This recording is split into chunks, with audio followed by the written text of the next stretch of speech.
Welcome into the Jordy Culotta Show. Wave your hand out there, baby!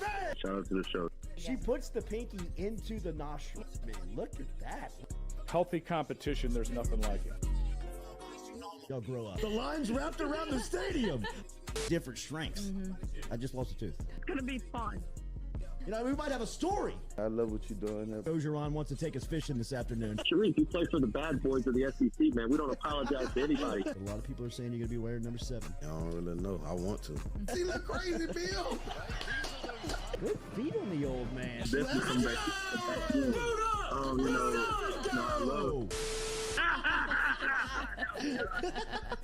We'll be right back with the Jordy Culotta Show.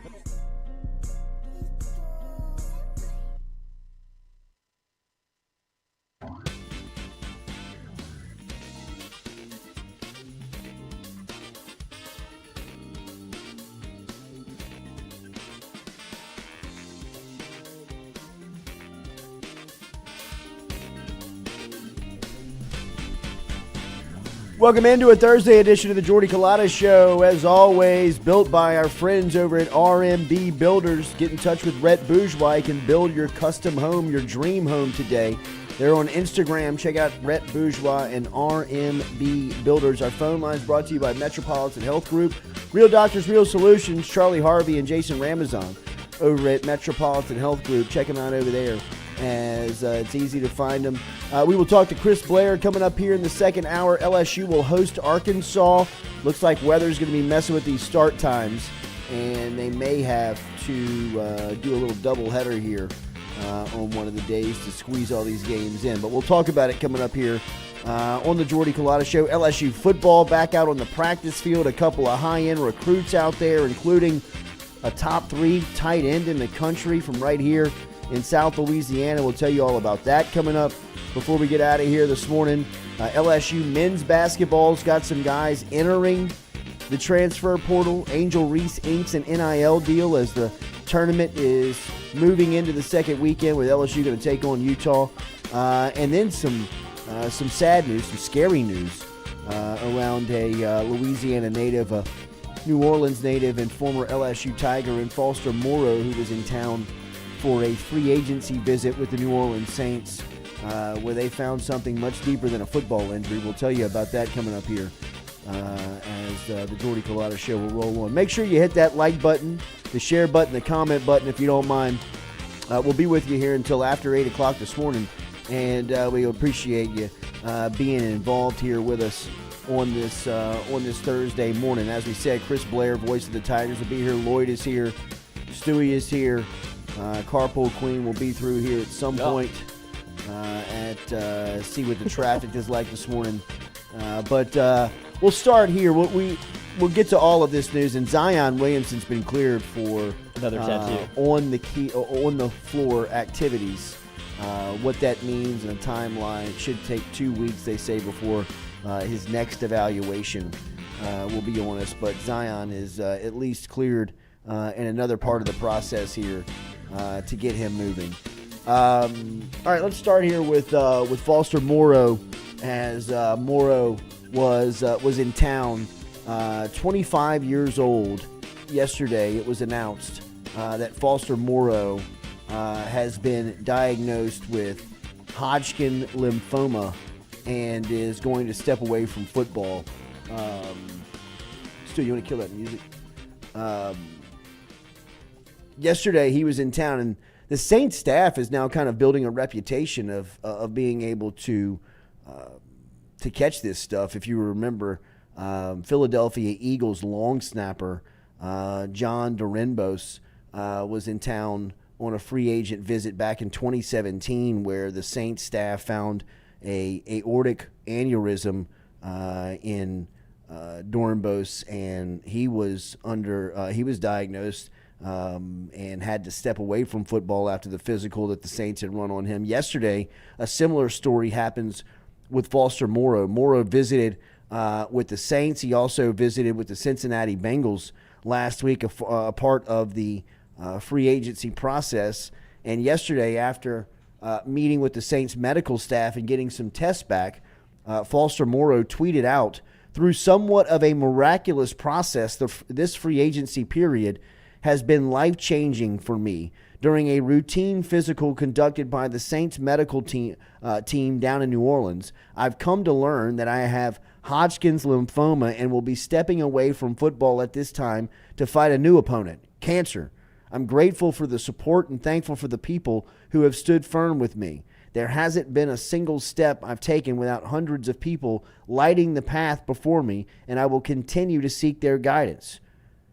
Foster went on to say, that being said, I'll go kick this thing's ass and get back to what I'm doing, get back to what I love, AMDG. It is, when I saw that come across, it was kind of stop you in your tracks, kind of take a deep breath, kind of step away from what you're doing, whether you were, in the mindset of business or dealing with something personal or family, and you kind of stepped down, or at least I did, stepped away and, just kind of, thought about Foster and his family and obviously his time in LSU and, just getting that news for him at such a young age, really kind of in his physical peak and prime, especially for his profession, being an NFL football player, had to be very scary. But obviously, he is going to take and attack this thing head on. I wouldn't expect anything less from Foster Moore. I expect him to beat this. I expect him to turn this into a success story. But here, as the news is fresh, still very scary, and obviously thinking about him and his family and praying for the best outcome here for Morrow after he announced that yesterday. In fact, Derek Carr was one of the first to tweet back support for his former teammate over in Vegas, saying, love you and we are here for you, praying for you, brother, is what Carr wrote to Foster Morrow yesterday afternoon on Twitter. So it's a scary story. Obviously, with the local tie here, it's a sad story, but it is one that I believe Foster Morrow is going to turn into a success story, just in knowing him a little bit. Don't know him well, but know him a little bit, and really you kind of get a taste of his personality through some of his tweets and some of his messages yesterday after finding out that, in fact, he was diagnosed with Hodgkin's lymphoma disease, which is a form of cancer. So we'll see what is next for Morrow here. I'd imagine a lot of medical treatment and trying to get rid of this stuff. But as he said, he'll step away from football, which seems like the obvious move. Well, it's crazy that we were just talking about Foster. We literally were just talking about where there's a chance maybe that the Saints would possibly bring him in after we rehashed an interview we did with him with Hester wherever he came on. We talked about how electric his personality was. You see the tie between his former quarterback and Carr, and then he visits New Orleans and he visits the Bengals. He was a free agent, so he obviously had his pick of the litter where he wanted to sign. And it's bizarre almost that it's the Saints that catch another, non-related football injury. And it's just the timeline of how that all worked out. We were literally talking about trying to get Foster on the show. Yeah. And then this diagnosis comes down, and I think whenever you have Hodgkin's, for the little bit I know about it, you have to go through a little bit of chemo. It's not like incurable, sure, I guess you could say. Yeah. But I mean, he's going to have a little bit of a battle, and I think stepping away from football is the only way he could do that. It's just a matter of time before, with a guy like that who attacks everything pretty much at 100%, I wouldn't be shocked to see him back in the league after a year. No, I would be too. No, I would. I'm with you. I think that he, like I said, I expect this to be a success story for Foster. It's a lot easier for me to say it because I don't have the fight in front of me that Foster has, and I know that there's going to be some daunting and down days for him ahead. But like I said, just his personality and the way that seemingly he really attacks life, I'd imagine that this is going to be just another kind of bump in the road that he'll move past and turn into a positive. So that was not cool, obviously, to see yesterday in a day that was kind of a slow news day, but it was one where LSU football was back out on the field, and they were going through spring drills. And one of the stories that is obviously popping up here is how they're using this time to recruit.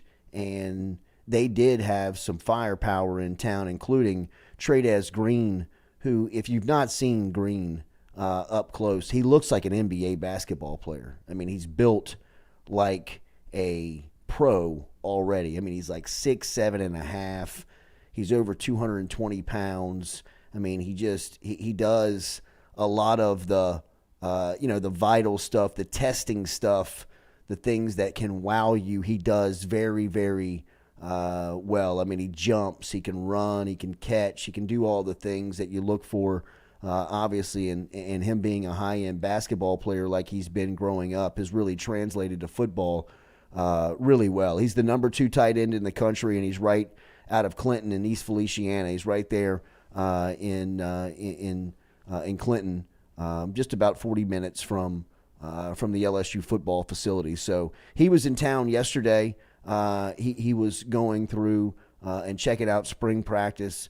LSU also had 4-star out-of-state target Brian Wesco, who is a Texas target. He is a top 10 wide receiver for the 24 class. So a couple of high-end pass catchers were yesterday on campus in Green and Wesco, who were taken in practice for LSU. So obviously LSU continuing to recruit at a very high level and keep the messaging up. Green's one of those guys that you have to get, and you would think with the way that Brian Kelly has really paid attention to the tight end position and really revitalized it, or really kind of committed to it here as the head coach.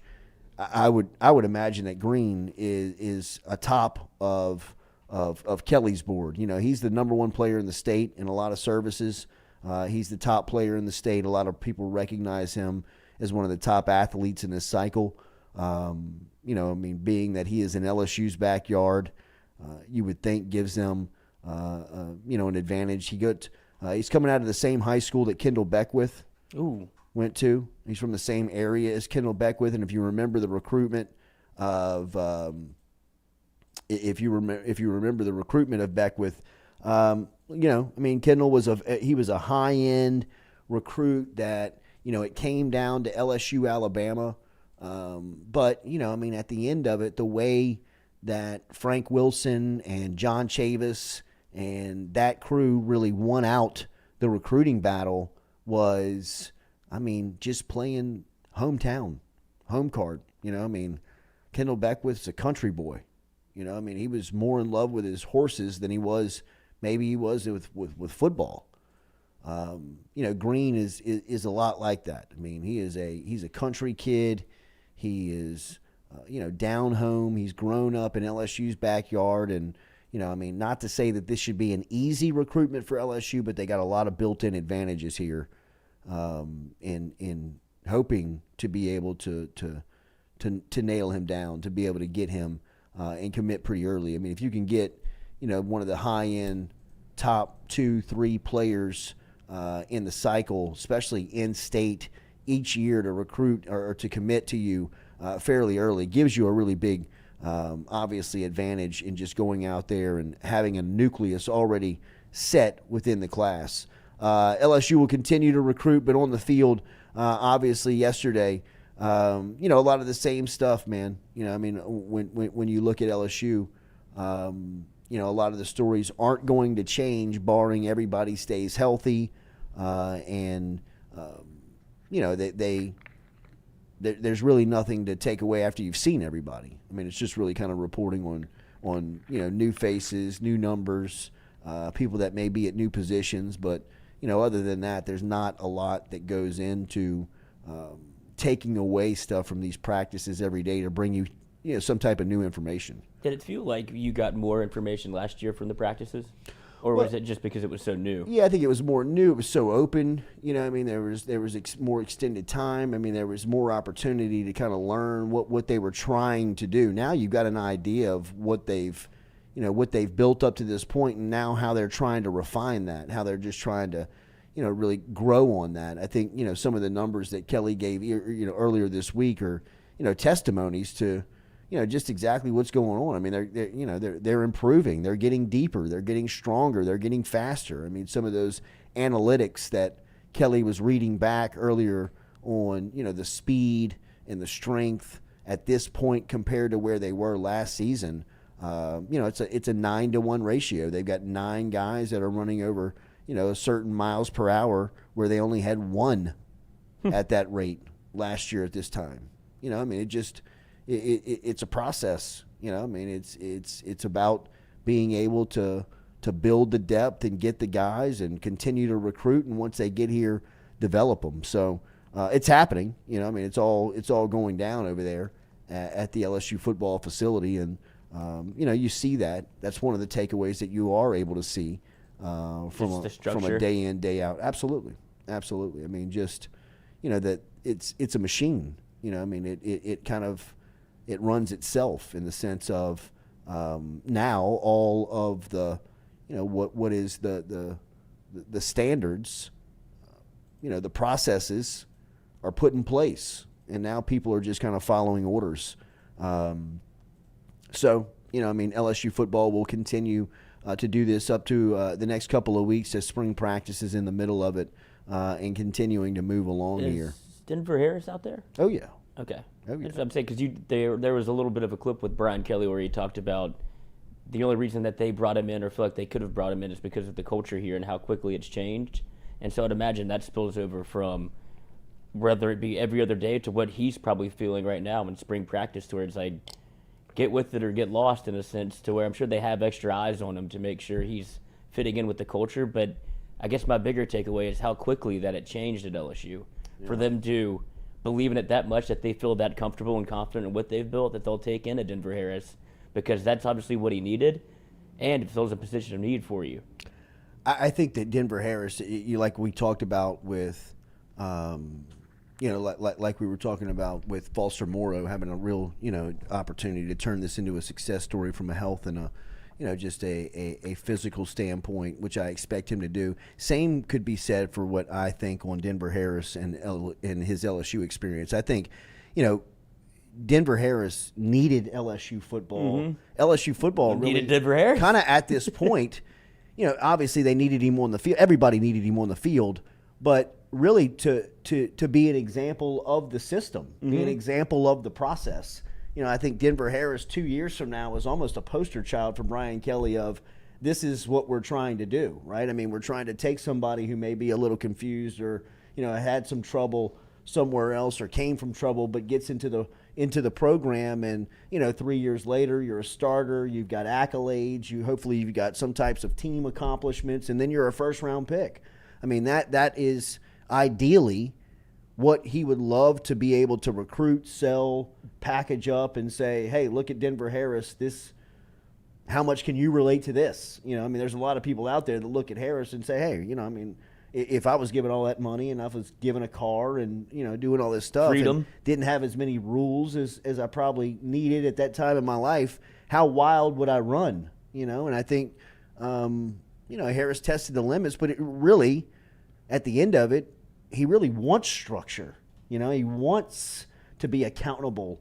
He wants to have, standards put in place that he has to abide by. And I think, once you put somebody a part of a team and you make them really feel like they have a responsibility, and you have to make them feel like, whatever you do affects the group. You have a bad attitude, you don't respect one another, you don't take time seriously, whatever it may be. Yeah, you're really doing you. Right. That's just not going to work. And, I think once you show somebody that, people really embrace that. I think even outside, think about your workplace. Think about where you're showing up. Do you work harder when you're a part of the team, or when somebody gives you an individual project and say, have that back to me by close of business tomorrow? Do you say, how much can I procrastinate this? How much can I? Yeah, nobody's keeping an eye on me. Right. And there's no real value. There's no real worth. Once you kind of infuse, hey, we've got to have this, and you're the person for this, and we need to have you there on time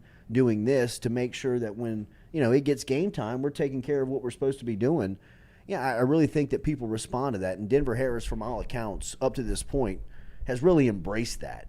He's really kind of I think what Brian Kelly's last comments on that, I guess the whole Denver Harris situation is, probably telling to Denver Harris. We've seen Brian Kelly kind of deliver messages to singular players through the media before, where he's talking to you, maybe talking to a group of people, he knows that Denver's going to see this, and him saying that, look, this is his last opportunity to play in the SEC. There's no way that if he fumbles this bag, that he gets another opportunity elsewhere. So it's almost contingent on Denver Harris to fall in line, because if he does the same thing he did last year, he's not getting a shot again on big-time college football, and that affects not only LSU, but it affects his future as a football player. Yeah, without question. I mean, this is the last opportunity at the SEC level for Denver Harris. He may not be running out of football chances, but I'm not sure that another SEC program would take him if he was to burn the bridge at LSU, right? So I believe that this is going to play out well for everybody. And by all accounts, Harris on the field is as good as advertised. I mean, remember, at the halfway mark last season, Denver Harris was a freshman All-American. There was nobody really that was – it was arguable that he was one of the top overall, corners. Forget freshmen out there. He was kind of trending in a direction where he was becoming, very dominant as a first-year player. So he's now at LSU, and, he's going to fit in fantastically. He's going to play early on. He'll be, in my opinion, I think he'll be a day one starter, play one starter, game one starter for LSU. And, like we said, for as much as Denver Harris needed LSU needed Denver Harris. They needed a cornerback, obviously. They needed somebody that they could trust out there. But moreover, I think that you take the chance on Harris, because after you do your homework and after you do, really kind of some background gathering information on Harris and his situation, is that, he's 18. He's not out there, murdering anyone. He's not out there, a part of anything that's deadly and harmful. Oh, he drove a car 80 miles an hour through that was dumb. I'm not by any means excusing that, but if we all had to go relive our dumb decisions at 18, it's just, let's not stand on a tower and say that he's bad news because, he had some access and he had some money and he had some freedoms that, he didn't have and experienced that when he got out of the house at 18 years old. I think that we can all relate to that. And Harris getting a second chance at LSU is a great opportunity for him and the program. Which is wrong place, wrong time at A&M. That's right. That's right. Remember, Daily, we're brought to you by Katie's Restaurant, katie'sinmidcity.com, katie'sinmidcity.com, our favorite when we get down to New Orleans. If you're stopping into the city and you want to get a taste of New Orleans, a feel of New Orleans, get the sights and the smells of the city, check out Katie's. Been around since 1984. katie'sinmidcity.com. Got something for everyone over there. It's a great neighborhood joint that you can stop and see. They're located on Iberville Street, 3701 Iberville Street, and they're online at katie'sinmidcity.com. Don't forget about their sister restaurant, Francesca's by Katie's. They're located over in Lakeview. Extensive menu over at Katie's that you can check out. Everything from great appetizers to featured dishes to fresh seafood, even St. Louis style pizza. Check out the cold beers and the good feels over at Katie's today. katie'sinmidcity.com. katie'sinmidcity.com. LSU Hoop had some news yesterday as they saw a couple of guys go into the transfer portal, including Kendall Coleman, who transferred in last season from Northwestern. Justice Hill put his name into the transfer portal. He was a guy that came over here with Matt McMahon from Murray State. So there's another guy that's going into the portal. And then a freshman, Cornelius Williams, has entered the portal as well. Williams at one point was committed to Murray State and followed McMahon over here at LSU. He did not play in a game the past season. He spent the season rehabbing from a shoulder injury that had him hurt even before the non-conference games had begun. He was a three-star prospect coming out of high school. And like we said, he had offers from Murray State, teams like Coastal Carolina, East Carolina, and Mercer before committing to LSU. He was a one-time Murray State commitment, and then he followed Matt McMahon to LSU. He is on his way out. And look, I think today this doesn't look good, right? Like, I mean, when you think about where the roster is, what the roster needs, they obviously need players, they need numbers. But overall, this is what has to happen for LSU to really improve. And while, look, Kendall Coleman, Justice Hill, and Cornelius Williams are all in probably in their own right, and you can speak more on Hill and Coleman than we can on Williams, just because we've never seen Williams play at this level. But one thing that was pretty evident throughout the season was the majority of those guys, and when I say the majority, I say everybody outside of KJ Jefferson, or outside of KJ Williams. KJ Williams. I always want to call him the Arkansas quarterback. That's right.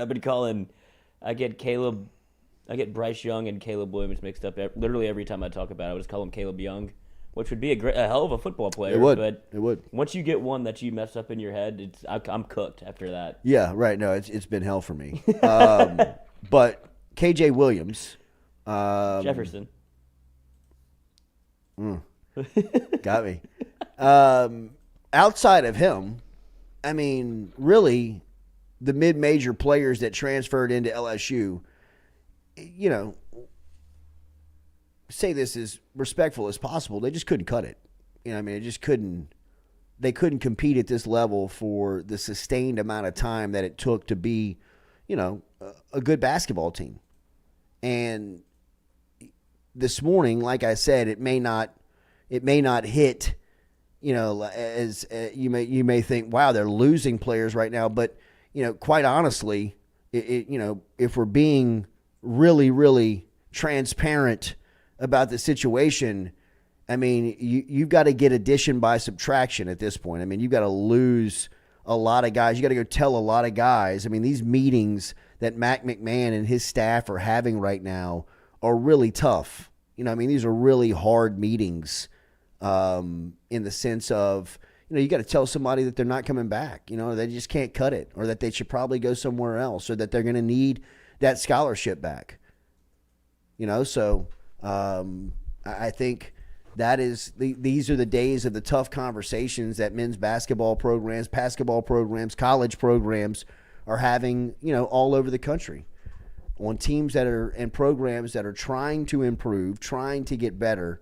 Some hard decisions have to be made of, telling guys that are, and I'm not for certain 100% that that's how it went down, but that's what is going to need to happen for LSU to really try and be competitive between years 1 and 2.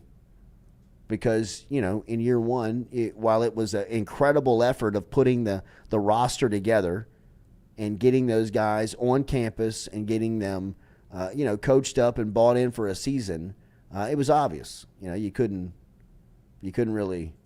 Do you see any more possible transfer portal people leaving the program? Oh yeah. I would think so. I mean, I don't have any in mind, but I think that there's going to be a lot of shakeup here. Yeah, I was just the first one that comes to my mind is Adam Miller. I don't know, because obviously it doesn't matter how many times you transfer. If you have one of the names you listed has already transferred once this year with the portal, it doesn't feel like he's going to have to sit out. So that doesn't feel like a real rule. So Adam Miller, obviously a one-time transfer portal last year or 2 years ago for Wade. Mm-hmm.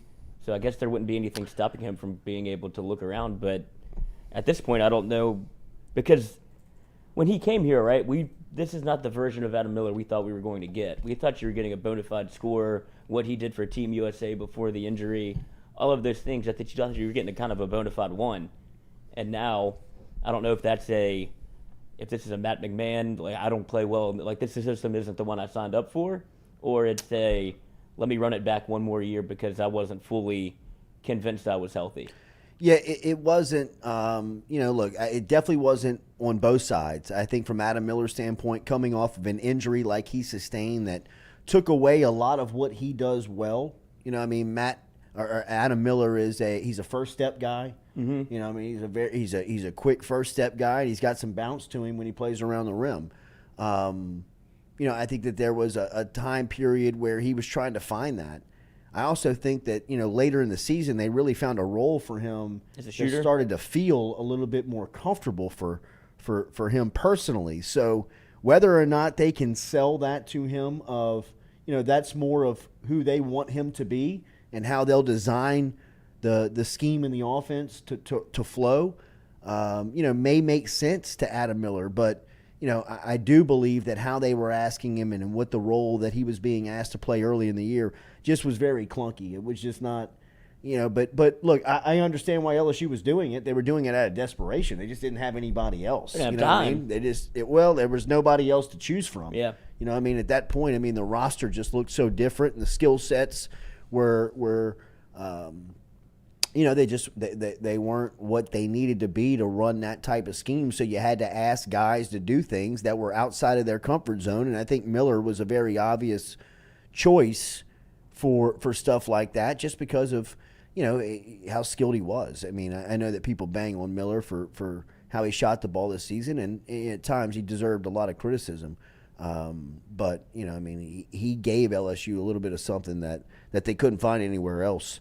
But, yeah, I think that there's going to be and really and truly, again, you know, with all due respect, there better be a lot of movement. Well, that's what I mean. Right. Like, there needs to be a lot of movement, because the further you get away from LSU basketball season and the more that you watch college basketball up close, because, I mean, nobody will ever watch it any closer than we're all watching it over the last 2 weekends, and you see, hey, man, a lot of people have players. Right. I mean, like, there's a lot of teams. I mean, Providence has a good play. You know what I mean? Like, there's players everywhere. And for LSU to be as bad as they were this season, I think there is a little bit of a, you know, that there is a grace period of what you accepted and what the state of it was, and, you know, what had to be done to be competitive in year one. And, you know, that was a very steep mountain to climb. But now here in year two, yeah, you know, I mean, I know he's got a long-term deal, but, you know, I mean, you can't finish 14th in the league. No, he's got a 7-year deal, and he gets an extra year if LSU gets hit with any sanctions from the previous administration. But that was going to be my larger question, is where does he, if the way that he recruited in the portal this year obviously wasn't the best case scenario for who he brought in, right? I don't know if LSU is in the position to be able to go to these schools that have maybe a 6th or 7th guy on a blue blood type program, and LSU's even on that list right now. Well, I just don't know what LSU's selling other than playing time. You know, I mean, look, the greatest thing you can sell any player is is an opportunity, a chance. And when you tell somebody, look, you got time to play, and I think that's a lot what McMahon was selling last year, right? Was, hey, you want to play? Do you want to play at a Division I big time level? Then you can come to LSU, because we got spots and, you know, we need you. You know, speaking from the LSU basketball standpoint, but I think if you're, you know, I mean, after looking around, and I think, you know, I mean, obviously LSU they're selling their self and they're selling what they have here, but you're also looking around and saying, man, I mean, the league right now, it's a lot like the football side. Mm-hmm. You know, I mean, and you could fall far down the ladder, and it's a tough climb to get back in. It's just it's very steep, man. Well, and I'm looking at what he did at Murray State his first 2 years: 17-14 his first year, 16-17 his second year, third year when he starts to ramp up, which makes a lot of sense for coaches, sure. right? It feels like that's when you kind of can put your thumbprint on a program.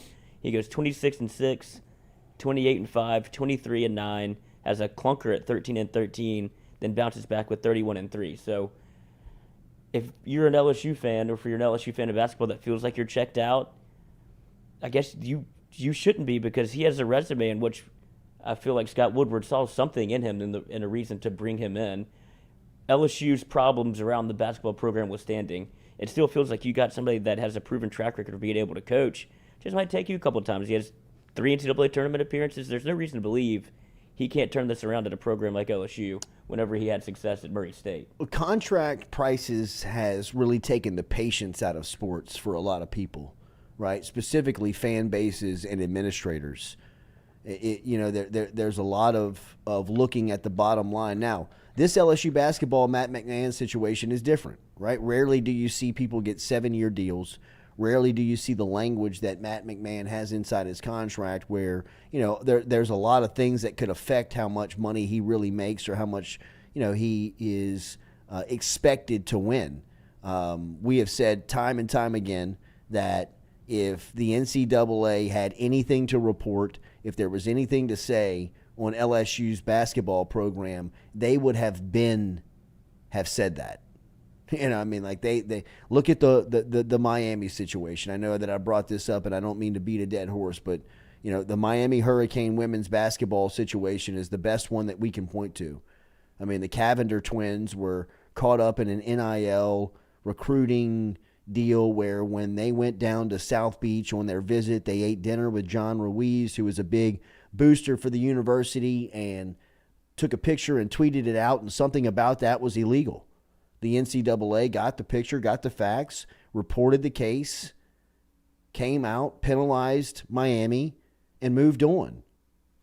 That's how it's supposed to work, right? I mean, if you had any evidence and you had to make a decision and you had to make a ruling, well, I mean, it's been past time to do that.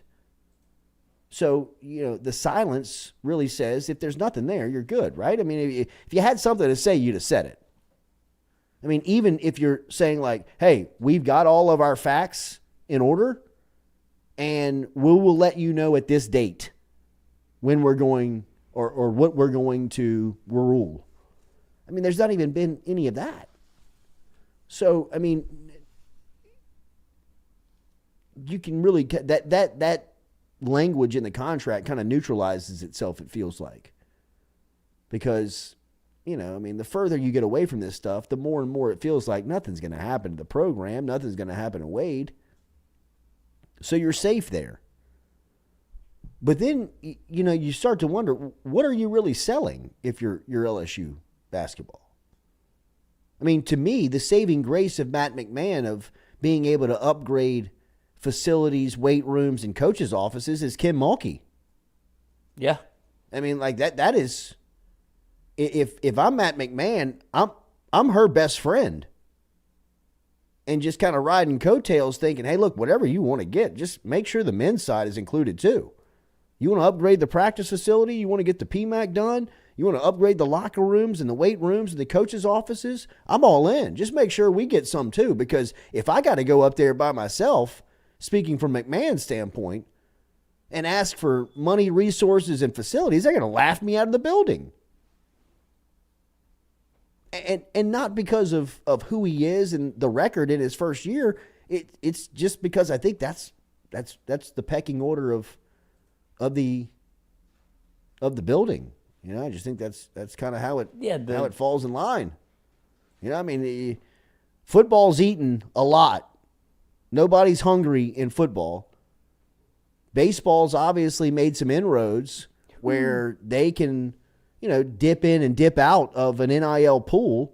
And like we said yesterday, I mean, ain't nobody going to tell Mulkey to hold right there.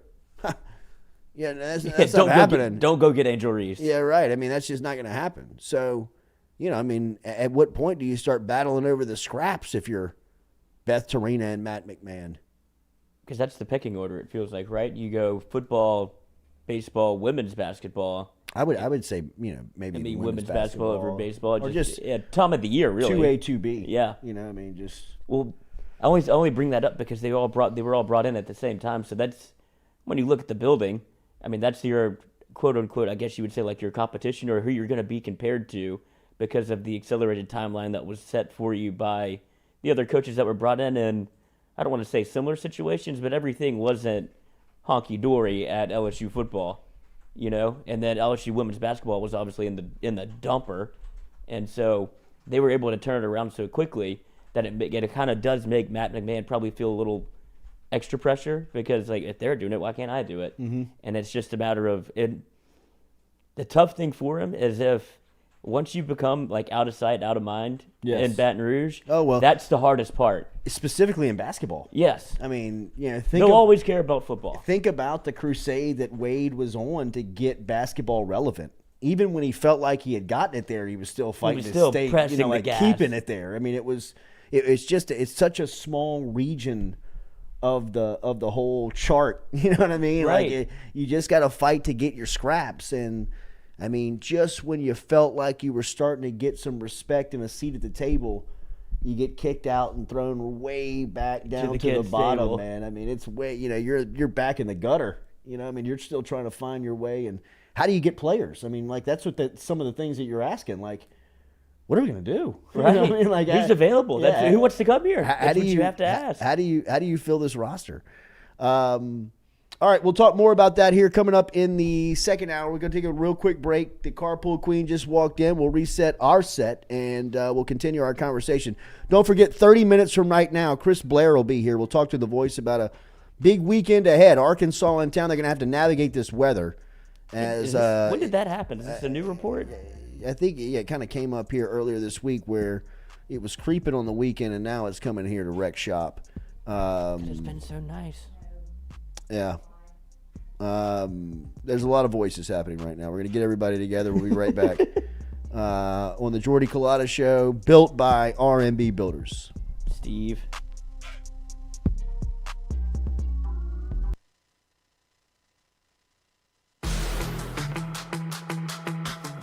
Donaldsonville Glass and Body, the trusted name in frame, body, and automotive paint repair since 1977. They have served their customers for over 45 years. You can find them online at dgbauto.com or stop in and see them Railroad Avenue and Division Street out in Donaldsonville, Louisiana. Look, they can help you with your insurance claims. They can make the repair process as stress-free as possible. I'm speaking from experience here. I've got numerous windshields, body repair, all done by Kenny and the crew over at Donaldsonville Glass and Body. They are, without question, the most well-equipped shop in the area. Stop in and see them today.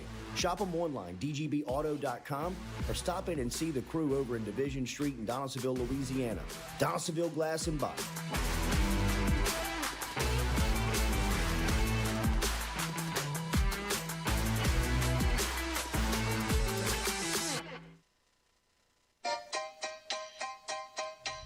Hey fellas, it's Jordy Culotta for my friends over at Men's Total Health.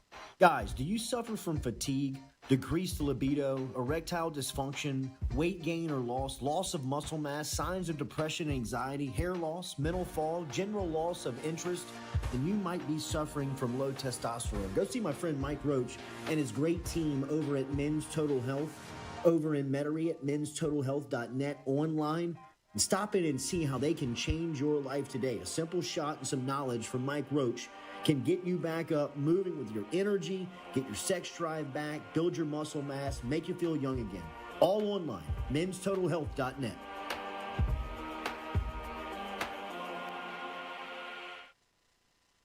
Red Stick Sports, a local staple in Baton Rouge to all sports fans, was founded back in 1981 and has remained a family business for over 40 years. Today, they still have the great selection on the floor, but they're also a leader in custom apparel for businesses, sports teams, and other groups. Take it from us, everybody over here at FM Digital Media. They help us out with all of our apparel. Let them help you out today. Go ask for Cody over at Red Stick Sports. Check him out online at redsticksports.biz. The Jordy Culotta Show is brought to you by A-Bears Lawn Maintenance. Commercial or residential, A-Bears Lawn Maintenance is ready to work. A-Bears can tackle all your homeowners association requirements.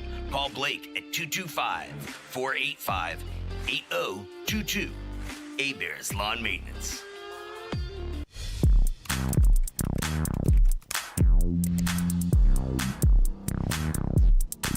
Get Gordon and get it done. Get Gordon and get it done.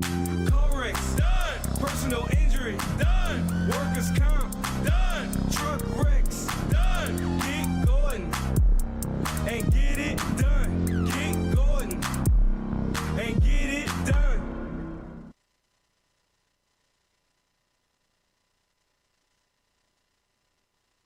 Hey Baton Rouge, when traveling through Natchez, Mississippi, whether you need to fill up your vehicle or your belly, stop by Go-Mart and On The Go Deli. Go-Mart has clean restrooms, community coffee, an awesome beer cave, and a great selection of anything you might need on your trip. So stop by Go-Mart at 4 Sergeant Prentice Drive as you're entering Natchez on the left, and visit Tom and Wright Granning and their awesome team at Go-Mart. Are you looking for sound financial advice? Then get in touch with Daniel Newman of Edward Jones. You can call him today at 225-261-8262 or email him daniel.newman@edwardjones.com. If you're planning for retirement, saving for college for children or grandchildren, or just looking for sound investment opportunities, get in touch with Daniel today, 225-261-8262, located on Magnolia Square Drive in Central. Daniel Newman of Edward Jones.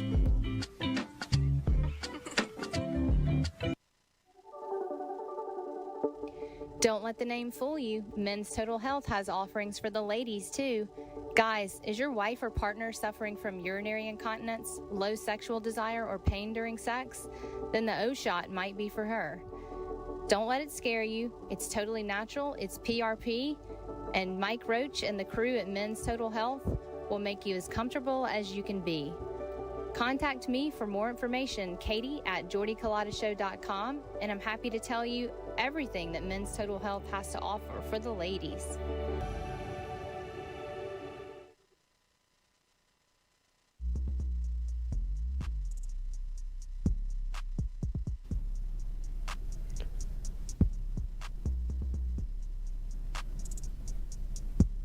Fourier Insurance Agency, established in 1946, locally can help you with any of your home, auto, commercial, contractors, life and health insurance today. Give them a call, 225-383-0682, or log online to FourierAgency.com.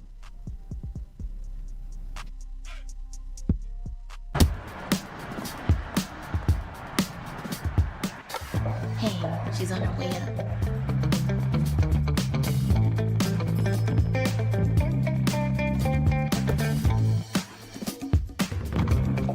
Hey, G, I got you something. Hey, Coach. What do you think? Is this too much? If you look good, you play good. All right, then. Let's get it done.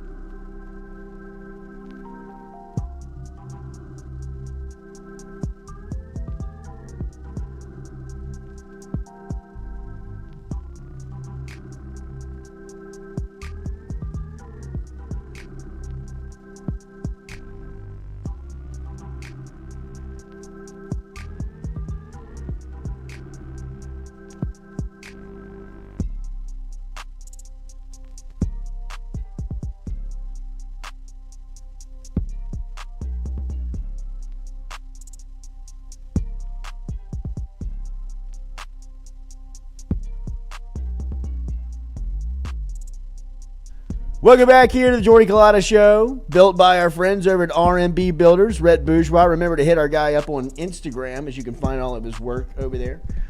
We will talk to Chris Blair coming up here at 8:15 this morning. We'll talk to Blair about LSU baseball as they will host the Hogs this weekend. This weather seems like it's going to screw everything up. This feels like a Catholic school special here, Jordy. where they're going to move everything around and they're going to move it to the rainy parts in the sunshine. Everybody's going to be standing around wondering, why aren't we playing? Have they moved the time for the baseball They have game? not. Well, I went on. I do my Tuesday, Thursday hits with WAFB, and they kind of confused me This morning? Yeah. I don't know if they were like saying, you heard it? Yeah. Did you hear him say like, are you ready for the double header coming up on? And I was like, yes. Yeah, absolutely, Matt. Hell yeah, let's play two. That was a crazy call Scott Woodward and the team had to make last night. I mean, I was like, is this official? I mean, but it sounds like they're kicking around, like maybe like doubling up or moving the whole series to one. Have you looked at the weather? I have not. I mean, I watched it on WFB this morning. I think like there might be a little bit of showers Friday evening at some point. So and what's then the panic everything here? is Sunday. I don't know. They're moving everything to Thursday or today because of this. I have no idea. I mean, we're not surprised though, right? Wait, they're moving a game to today? They're moving our track meet from tomorrow to today because of this weather event. No. The school decisions will never surprise me. No. I mean, but that's a big deal. They may move a track meet to like 2:00 in the morning start time. Surprised they didn't move it to Monday. I know, right? That's happened before to me. Ridiculous. Anybody got anything going on Sunday morning? Can y'all get together? Call your parents. No mass, right? Track God. I don't get it. You gotta get this meet in. I think it's North Louisiana that is having the weather issue. I don't understand why this is going to affect. I'm really just sick of the weather. I'm looking at the weather for Sunday, and it's 100% chance of rain. So. Sunday, but not tomorrow. We're not doing anything tomorrow. What's the weather here? For your track is for your the track. LSU baseball game too. Hello, you're sitting here listening to us. No, they said they're going to move the Sunday game to Saturday. So it'd just be a double doubleheader. Like Friday night and a doubleheader on Saturday. Yes. But they've also been talking about moving Fridays. And people were talking about it in the chat yesterday, too. It's got a 40% chance of rain Friday. Play all 3 games on Saturday. It's the aliens. Oh, God. Well, this is a big series it's for like LSU. USSSA. I'm in. Yeah, it is. I mean, it's 1 versus 5. Skeens, travel ball tournament. Skeens, can you give us 13 today? Keep it going. Actually, can you give us 18? It's like 12U baseball. Yeah. Son, you're pitching Throw in today. Skeens again. Yeah. You'll see him game 1 and game 3. Yeah, right. Yeah, well, the quarters in the championship. Technically, you could play him in the doubleheader. He could play the field. I mean, Just play or all DH. Saturday. Why not? We've been waiting to see him DH, so He's that's 20. what we need to do. Yeah. Just going to be the first overall pick. It's like What has he Skip got with to Ben lose? McDonald. Yeah. Oh, that's my biggest mistake. Who else am I going to throw? That's Ben, get out there. McDonald. Yeah, Warm up. I think Ben threw 500 innings his junior year because he had him on because Skip was the Olympic coach. Oh, God. he was the LSU coach, and he had him in fall ball. And I think like Ben will tell the story. Is like it was like 500 innings. I mean, when we got to the bigs, they were like, Jesus, man, Just take a got rest. 200,000 miles on this thing. He took you first overall. Skip it first time to Omaha. I had him. What do you want? Bought this brand new Benz that has 500,000 miles on it. Yeah, but hey, this is the horse that got me here. I mean, just play 3 tomorrow. Play 3 Saturday. Can you do Or just that? don't move any. It'll be man. like Just play it. a travel ball tournament. Well, do they still have They to play worry? 3. Yeah, do they have to worry about the Sunday time frame anymore? Or is that I'm kind of sure. gone by the Why wayside? would that have gone away? Wait, what's They the were still Sunday doing Well, that tournament? everybody's last flying year. private now. Yeah, they used to have to do it because of the bus. They wanted to get them back for school, and now that they're all charter flights, I They don't. were doing that last year, though. We had these conversations last But season. yeah, I feel like the rules changed. What are we talking about? We're talking about Sunday games, like team. They have to start at a certain starting time them early so so they can get back to college, so that they can be back for classes on Monday. They're all professionals I now. mean, even charter and private, you still have to account for the time. Right. I mean, you don't want these kids flying overnight. I mean, these players flying in the middle of the night. I mean, I think there is some type of time limit on that Sunday game. Yeah, they're not going to play at night. That's why they never play at night on Sunday. Right. Are there schools that don't? I feel like y'all are going to be mad at this question. Are there schools No, that hit us. don't? Yeah, go ahead. Are there still schools that don't do private or charter for their team? Oh, sure. Oh, come on, Absolutely. Katie. Like, Absolutely. I mean, For like a whole team? There's one in They Baton fly, Rouge right on now. a- I mean, It I doesn't do I private. would say probably every team out of the SEC. Flies you on know. a commercial flight? A lot of them. Okay. I mean, I would imagine that Missouri baseball is probably flying Oh, you commercial. really? You don't think they charter a flight? Not to every series. Okay. I mean, not to every series. They still have SEC money though. I mean, Yeah. that SEC check is fat. Mm-hmm. So I mean, Hell, LSU golf travels private. Yeah, I'm sure to some events. Yeah, no, they do. know, Yeah. but every event. Yeah, I'm pretty sure because they get like it's a smaller plane because they Well, only yeah, have 'cause like how many five. are They only there? have 5 guys and 2 coaches. Sure. But they fly every time that they go to a tournament, so that just goes to show the haves and the have-nots. Like even the golf team gets to take one, and then you have other Yeah. And schools I'm where sure it's like like Texas is flying private. Oh, everywhere. sure. I mean, McConaughey's 100%. making sure. But I'm just I thinking. I'm mean, thinking outside of the 100%. SEC. I mean, come on, Jordy. outside of What the do you think? SEC. It's Texas. Well, and did you see what happened with USC in their pro day, where they don't have like their indoor facility is half of what it's supposed to be, so they did everything outside and it was like drenched, Yeah, soaking wet. soaking wet, and they still had to go run all Field their. was like covered in water. What, the like indoors morning under of Friday. construction? It's just small. Yeah. Like Why'd it's, they it's like still a do half-baked indoor because they never really thought they needed one because you're in Southern California. Sure. But then when it comes Right. to the pro day, needed it, and it's been raining in California for I know. like a So month. why don't you like move it to another facility or something, right nearby? People, instead well, of it's doing it USC. outside? They gotta push that brand. Like Right, they aren't but gonna think about move what it they have to. access Where are they to. gonna Golly, move it that's a bad to? look. UCLA. It is a bad look. But I mean, have you seen USC?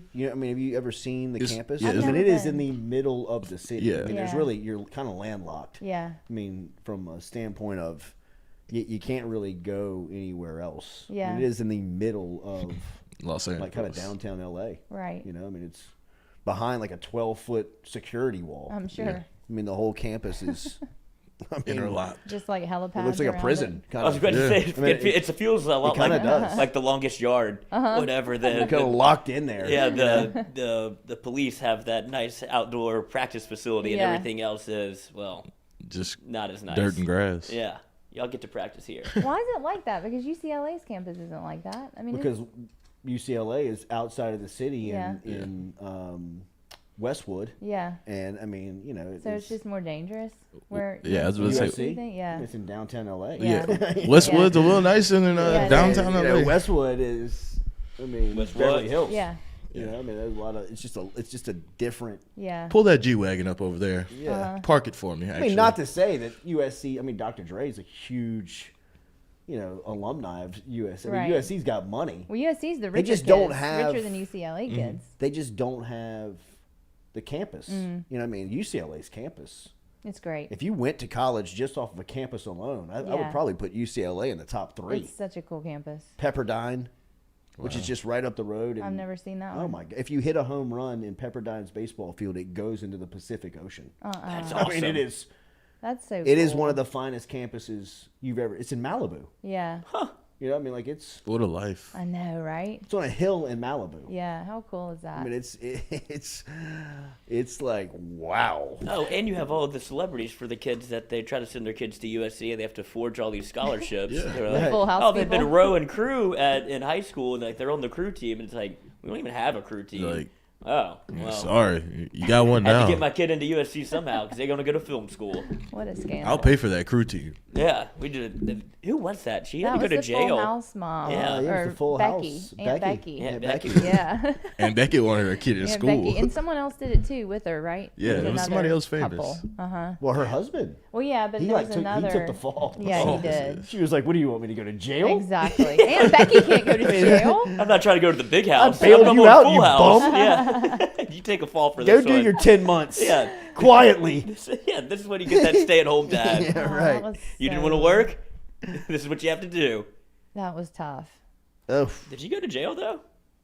I don't think she did. I don't think so. I think he did. I think he did too. I think he served a little bit of time. I mean, I think it was more than a slap on the wrist, right? I mean, what's the crime? Like, what's the real Forging, crime? I guess. You know, like, I mean, It's other fraud than you're not charges. like, dude, get out of here. Right. You know what I mean? I know. Like, we're ripping this up. You know Yeah. you have to pay for Ooh, this, hold on, right? hold on. Yeah. They Yeah, got- I guess it was forging test They got scores. money laundering and Oh. bribery charges too. Bribery? Okay. Yeah. No, I guess. Yeah, Yeah, I guess yeah, they bribery. did yeah, bribe. yeah, they were trying to. Look, I'll give you this $100K. Why is it that Let the kid in. important? Come on now. Like, it's that big a But she deal has for to your JUCO kids for to a go- year. She I has a know. 1.8 GPA. What do you want us to do? I know. Like, why? Why do all that for your kid to go to college? Or was it like she didn't have the SAT score or something? Yeah, they Yeah, forged that's- test scores. Oh, Right. That was the Wow. big thing. Damn, wish my mom loved And me then that forged much. her, like, high school activities. Massimo, her husband, admitted having paid $500,000 to Rick Singer mean, and Steve $500,000, bro. to falsely designate her daughters. mean, at as this point, recruits send to me the to crew team. Pepperdine. Yeah, neither girl was a I rower. know. Like, really? Like, I mean, like, we're doing this for USC? Was Like, it- I mean, like, it- at this, was it- $500,000, let's get Pepperdine on the line. Yes. Double it, and like nobody will say a word if it goes to Pepperdine. But Were they I mean, going to get out there and just pretend to row? They I did- guess, they did. I They guess took if there's pr- any sport they you could took- do. They took like senior. They took like Get out sen- there and act like you can row. Wait, they Right? took I can senior do that. pictures in the row? Yeah. No Yes. way. Oh my That's God. what they So, like, had. it was like they were all in on it. Like, the kids were in on it. Oh, yeah. Yes. Like this is. But she tried to deny it, like on her TikTok. The kid, Oh, Uncle God. Becky's daughter, Aunt Becky's daughter. It's dubbed Like Operation Varsity stood, Blues. they stood their ground trying to deny it, and so then it was even a worse look when it came out. Like, yeah, they knew. This is great. I mean, it was stupid. That It's is just some like, dumb. Sit back and That's think. got to be some of the dumbest criminal stuff I know. out there. I know. Yeah. I mean, like- it's like- ego, right? And that's your that's your kid's reputation now for I- life. I would think that's basically. more like I got money and I can do whatever I want with it. Yeah. 50 people charged in a $25 million college entrance exam cheating scheme dubbed Operation Varsity Blues. 50 people? 50 people charged in a $25 million college entrance.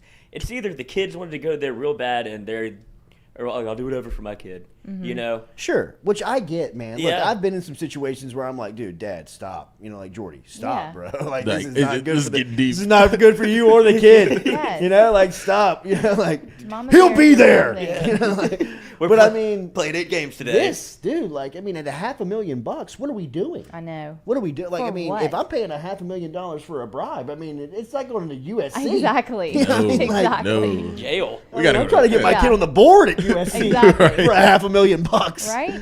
I mean, Because then what get if, him in. if she can't get in because of her own GPA, then what happens when you bribe her in and then she's there and doesn't make her grades? Exactly. You keep like, paying to keep her in? yeah, right. Like, hey, we gotta have our summer chat. You Right? know what I We mean? need Like, another $500,000. she's flunked out again. Yeah, she's fucking dumb. I mean, like, It's just a can't dumbass. Daughter's just a dumbass. Sorry. If there's a community college nearby you, she can't row worth a fuck. or read. She could go to LA. We put her out on the lake. She went backwards out there. Just rode in a circle. Is this right? You're doing great, sweetie. Jesus. You're doing great. Rode in a mean, circle, Aunt just Becky. one-handed All road. this for Aunt Becky. Like, get Mom, Becky it's on so the hard. line. I know. Like, Becky, come get your kid. Right? And Who we're even keeping the argue? $500,000. We need another quarter. Yes. I mean, good Who's up her Lord. GPA? She needs a tutor. And she's got to be running out of money. I mean, what's Aunt Becky doing these days, right? Didn't they bring back Full House for a little bit? Fuller House, Yeah, yeah. Fuller Was House. she on I it? think, They, I think they got so. it like that. I guess network television. She I mean, got- you she could get- probably still find Full House playing on something. Every day. Hallmark Channel. You know what I Every mean? day. That's Friends money. It's Yeah, probably it is. streaming on something too. Like Sure. Full House Yeah. is streaming Hulu. it It is. somewhere. It Yeah. does. Yeah, something like that. Yeah. Catching a check every week in No doubt. perpetuity. Mailbox If money. Yes. Send USC $500,000 to get the kid in. Mm-hmm. I'll go do Fuller House for a year. Oh, and then on top of that, if you talk about your kids being dumb, William H. Macy, another actor, $15,000 so one of his daughters could have unlimited time for the ACT. No, Aw, I SAT love test. him. Oh, me too. But I didn't know he did that. What'd she get? yeah, that's what we need to find out because 15K and a 17. You know what I mean? Like, you had all the time in the world. Jesus. You had however long you wanted to like, take this how much test. time did What that if you buy? pay 15K for unlimited? She comes out in an hour. Yeah. I mean, seriously. Bailed on it. Yeah, I mean, right. what's that going to do? I went all B's, Dad. Yeah. Well, What's that time going to do? You either know it or it's a Right. freaking multiple choice Absolutely. exam. Yeah, but- you know it or you don't. But when it's time to get you, like, it's a mental it's thing. a mental a battle. little bit And of then- time, but $15,000 worth of Yeah, time, that's what would I'm that buy saying. her? Look, Who's asking who for that money? Like, Dad, I need unlimited testing. Like, okay, how much? Like, Yeah. how do we do this? Like, What do you think that'll set us 15 back? grand. I think Like, 15. They'll definitely take. you have to 15. pay the test administrator $15,000. Yeah, right. drop it off when I get here. Yeah, right. Like, The facility insane. needs 15. The intern needs 3. The proctor needs 5. Yeah, well, what if it's just the proctor? The proctor just comes up with a number like didn't tell anybody. It's like, just be 15K and we're good. All right, so we secured the facility for 15, sir. Now we've got to talk about monitoring. Yeah. And I'm the one that's going to be overseeing the test. And if you want me to keep quiet about this, I might call again. Yeah, I might need another 15. Now I know she can't row. I just talked to her. I know she can't speak. Yeah. So how bad do you want her to be a Trojan? Do you want me to take this test for her? Yeah, right. Can't row. I mean, that's what happened with who was it?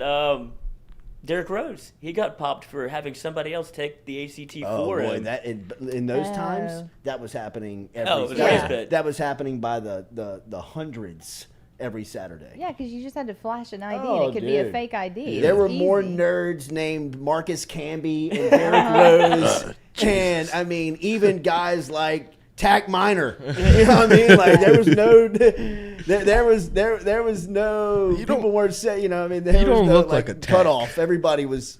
Can you look take at- this test? Yeah, Take that hat right. off. Let me see. You don't look like a tack. I know, right? Keep it pushing. Tack, when did you become white with glasses? Parents always called you tack, or is there like a nickname or something? So you were gonna you're gonna play basketball in college. Oh, you're 5'6", 150 pounds, white. Should have seen me in a football field, Coach. All right, we're going to talk to Chris Blair coming up here in a couple of minutes. Tigers taking on Arkansas this weekend. LSU women's basketball taking on. They will be taking on Utah tomorrow from out in Greenville, South Carolina. Angel Reese inked a new NIL deal that she was able to secure through JanSport. Is that like the old book sack? I was going to ask this because I saw it in the document. Like, is JanSport still a thing? It is. People still wear JanSports, really? Katie. Yeah. Like, they want to? What a brand. They're like, I need a JanSport. I wore a JanSport in high school, but I don't know. So did I. I think you had the We were in high school So a did different I. time than you. We were I wearing know. JanSport. Y'all were like decades before. That was me. the biggest surprise for me to see there in this press release. Was Me that too. JanSport was still kicking. It is still Like, kicking, Sophie's coach. people are like, they're like, we wouldn't be called dead JanSport. Yeah, right. Oh well, they're Like, that's lame. gross. These new kids are lame. But I'm just saying, I've seen a couple JanSports on back. campus, like around campus. Oh, around. they've around updated other their places. bags. Yeah. They look cool The now. bags are like cool. Do they? Yeah, they're not the standard just green and black Let's that you see. usually Yeah, I get. had JanSport standard out. gray, coach. Oh, okay. They got like leather detailing. Yeah, and they got stuff. like real bags now. They used to rip around the zipper too much. They Yes, did. way Just too the much. one shoulder slung Yeah. over. She wore them too for a God. minute. It I was became weird. a two-shoulder guy. I Yeah. became a two-shoulder I one think too. once but for I a minute it once was I got one. my confidence in middle school and kind of realized, Yes. Yeah. I think I'm a top dog here. Yeah. Exactly. I got a When you two When strap. you do Anybody two, happen. admit you I don't don't give even a think shit anybody's gonna anymore. bully me. Yeah. I'm good. I'm two strapping I'm going it. two straps That's here. exactly what it was. Let somebody say something. Yeah, once you get Yeah, the right. once you You get the had to work confidence to up go to two two. straps, you got Absolutely. it. As long as you never had to go with the only thing that you couldn't pull off, I think, is the roller book Oh my sack. gosh, that was so The sad. kids that had those that like the suitcase, and you're yeah. just like, God. Well, that was usually, and no disrespect here, that was usually kind of the foreign kids, right?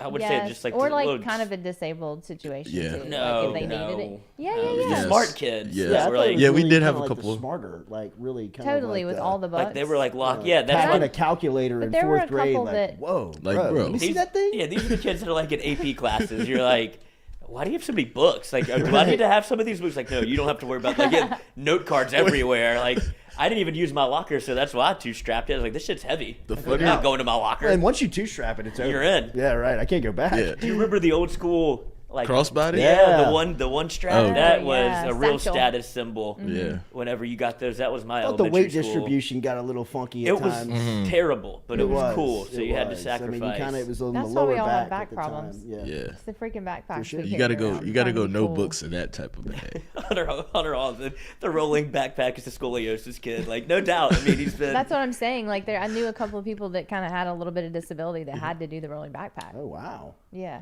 I don't know if First that's I've heard of it. Scoliosis is not really a disability. I think they're just studying too much. Sometimes they're it sitting is when down. you wear a back brace. I mean, we had a Crumped kid. over too We had a much. kid Sit with up a. straight, kid. Imagine in high school back brace, a rolling book sack, just I trying knew to make a your way. girl who had Glasses? that. Oh my God. Yeah. Tube Katie. socks. Oh, We had a kid that had a rolling book sack, and he had like a 30 on the ACT in sixth Yeah. grade. Cool. I'm Totally. sitting next to him. Yeah. exactly. You Find need to roll book that for sack. you? I got two straps. He was, I got no pressure He was here. the water boy on the football team. Everybody's listening for the wheels to find out where they're gonna sit.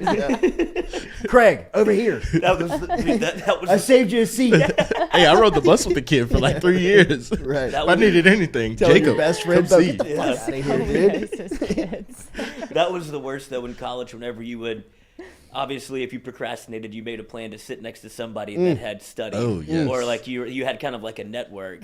Sure. And if you got there later, if you couldn't find a seat next to him, or the word got out that this is the guy with the answers, and you couldn't get close enough to be in the circle, Jesus. it's What a an tough day at the Yeah, office. it is. empty feeling, Yes. man. I know, the worst, right? I mean, the worst was just- when you were banking on cheating. Yeah. And like the plan didn't come through where you're like, Why the fuck would I be late today? I think I need to go to the Screwed. bathroom again. I'm not coming back. Right.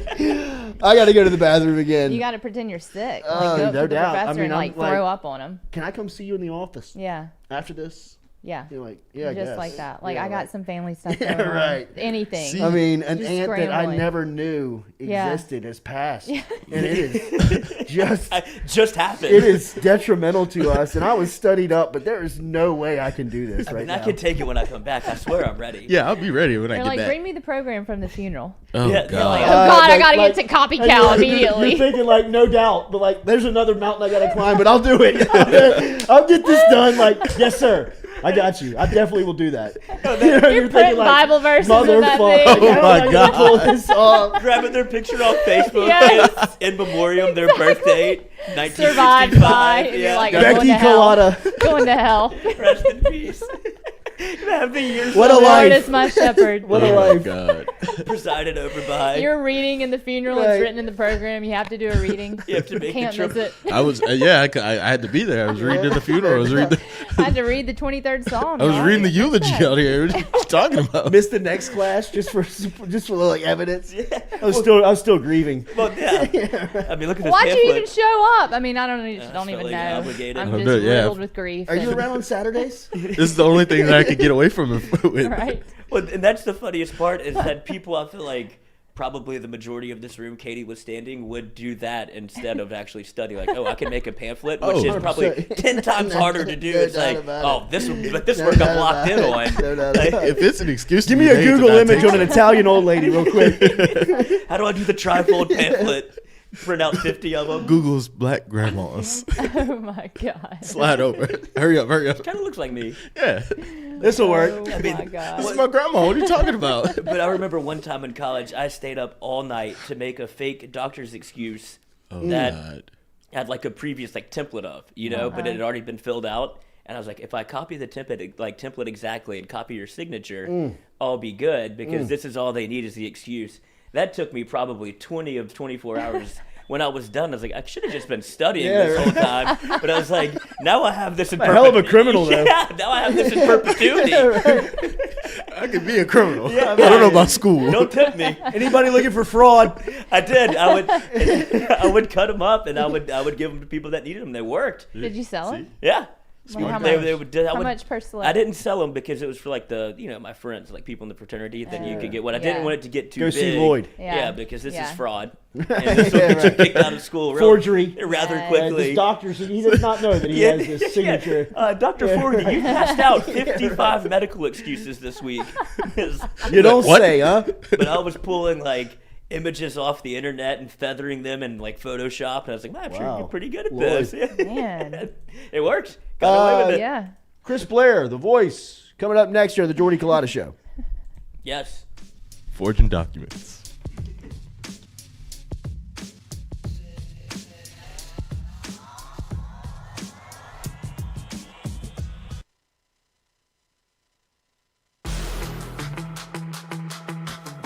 Donaldsonville Glass and Body, the trusted name in frame, body, and automotive paint repair since 1977. They have served their customers for over 45 years. You can find them online at dgbauto.com or stop in and see them Railroad Avenue and Division Street out in Donaldsonville, Louisiana. Look, they can help you with your insurance claims. They can make the repair process as stress-free as possible. I'm speaking from experience here. I've got numerous windshields, body repair, all done by Kenny and the crew over at Donaldsonville Glass and Body. They are, without question, the most well-equipped shop in the area. Stop in and see them today. Shop them online, dgbauto.com, or stop in and see the crew over in Division Street in Donaldsonville, Louisiana. Donaldsonville Glass and Body.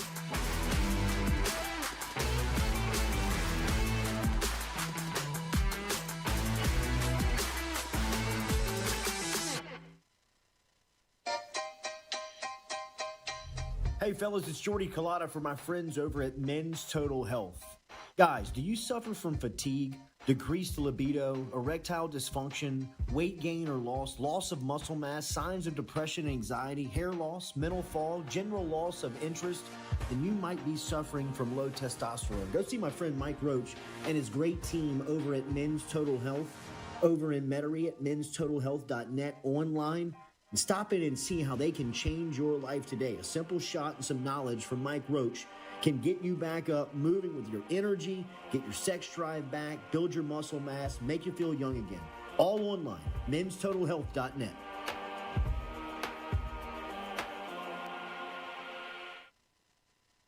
Red Stick Sports, a local staple in Baton Rouge to all sports fans, was founded back in 1981 and has remained a family business for over 40 years. Today, they still have the great selection on the floor, but they're also a leader in custom apparel for businesses, sports teams, and other groups. Take it from us, everybody over here at FM Digital Media. They help us out with all of our apparel. Let them help you out today. Go ask for Cody over at Red Stick Sports. Check him out online at redsticksports.biz.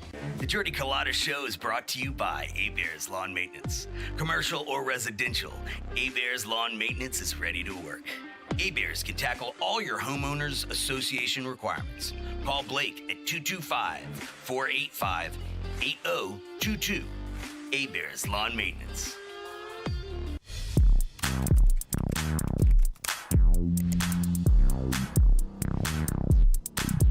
Get Gordon and get it done. Get Gordon and get it done. Corrects done. Personal injury done. Workers' comp done. Truck wrecks done. Get Gordon and get it done. Get Gordon and get it done. Hey, Baton Rouge, when traveling through Natchez, Mississippi, whether you need to fill up your vehicle or your belly, stop by Go-Mart and On The Go Deli. Go-Mart has clean restrooms, community coffee, an awesome beer cave, and a great selection of anything you might need on your trip. So stop by Go-Mart at 4 Sergeant Prentice Drive as you're entering Natchez on the left, and visit Tom and Wright Granning and their awesome team at Go-Mart. Are you looking for sound financial advice? Then get in touch with Daniel Newman of Edward Jones. You can call him today at 225-261-8262 or email him daniel.newman@edwardjones.com. If you're planning for retirement, saving for college for children or grandchildren, or just looking for sound investment opportunities, get in touch with Daniel today, 225-261-8262, located on Magnolia Square Drive in Central. Daniel Newman of Edward Jones.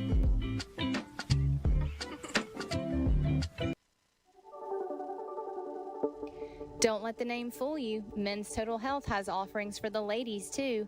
Guys, is your wife or partner suffering from urinary incontinence, low sexual desire, or pain during sex? Then the O-Shot might be for her. Don't let it scare you. It's totally natural. It's PRP. And Mike Roach and the crew at Men's Total Health will make you as comfortable as you can be. Contact me for more information, Katie at JordyCulottaShow.com, and I'm happy to tell you everything that Men's Total Health has to offer for the ladies.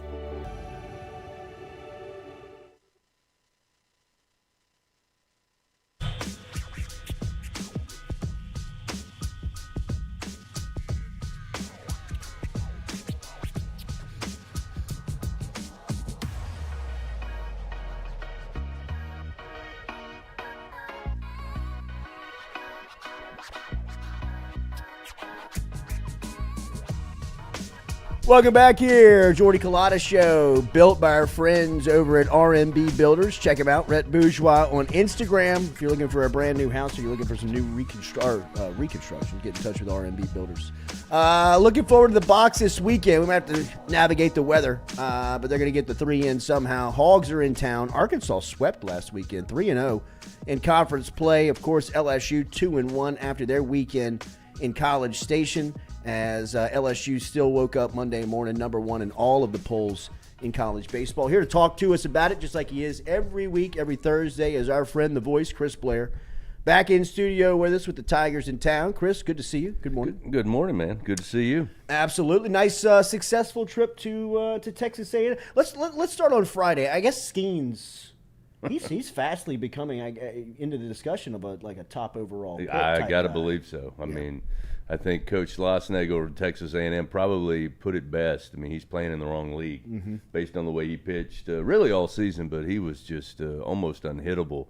You know, watching – I went back and watched some of it after I got back in the room just to watch. I mean, when you see it real time, I mean, it's amazing. But then to be able to go and watch replays, and I know Chris Burke was talking about at one point, he had a 99-mile-an-hour fastball with 16 inches of run on it, which is, I mean, that's an unhittable pitch. Nolan Ryan. Yeah. So, he's the real deal. I mean, I think he and Dylan Cruz probably have they probably don't verbalize it, but they may have a competition as to who goes highest. Lloyd was telling me before the show some crazy stat. Cruz could go next 0 for 49 and 48, 0 for 48 and still be batting 301. Yeah, to give you an idea. You know, I mean, we talk about it, and we've talked about it for a week now. I mean, the guy's batting over 500, solid over 500, and you're talking 20, 21 games into the season. I mean, this is not like the first weekend. I mean, it's incredible. I mean, Doug Thompson, he mentioned it, but he talked about it on Tuesday night. at the time he's got 22 walks to 10 strikeouts. And, that's a stat that, when you got a guy playing as well as Dylan Cruz, you kind of have to go dig into the stats because at some point talking about him batting .515 or .520, you're like, okay, what else is happening? And when you see the fact that his on-base percentage is through the roof, one of the tops in the country, and then you have a lineup where Tommy White's always on deck behind him.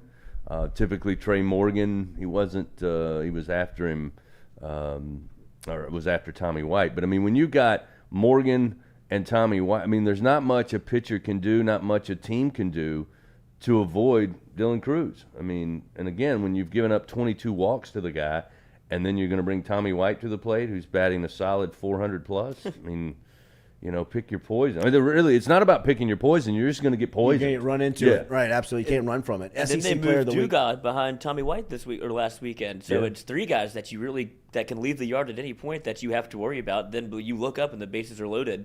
Nobody out. I laughed the other night. I said, here comes Gavin to the plate. He's batting .397. You know what I mean? Trying to fight his way back into the lineup. You're talking about 5-something and 4-something, and then here's the guy batting .397. Here's the break. Yeah. But yeah, you're right. I mean, that's the beauty of this lineup for Coach Jay Johnson. And I think I talked about it last week, maybe on the show, was when you get Tommy White back to third base, which he's been now for over a week. Yeah. Now it's plug and play for Josh Pearson, who had an incredible weekend, who kind of was forgotten about in the non-conference. Good for him. And the interesting thing is that every time I would talk to Coach Johnson, we would talk about who you're going to have in the lineup today and why do you have that based on the pitchers and the matchup. And he would always, unsolicited, say, I got to get Pearson back in there. He's too good. He was too good for us last year. He's got SEC experience down the stretch. And lo and behold, we get to Bryan College Station, and Friday night he's in the lineup, starting in left field. Drove in some runs right out of the gate there in the top of the first, and had a solid weekend. So good for Josh. It'll be interesting to see. Again, they moved Paxton Kling back in the lineup. He struggled a little bit at the top of the order against Texas A&M.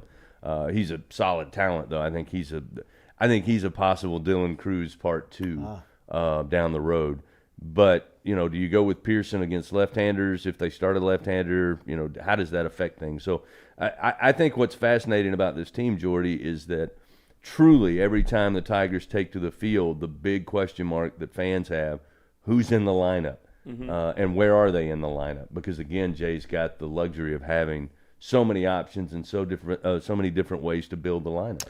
That ball that Blair Jones, my guy, Jared, Jared hit Jones. on Saturday. Yeah.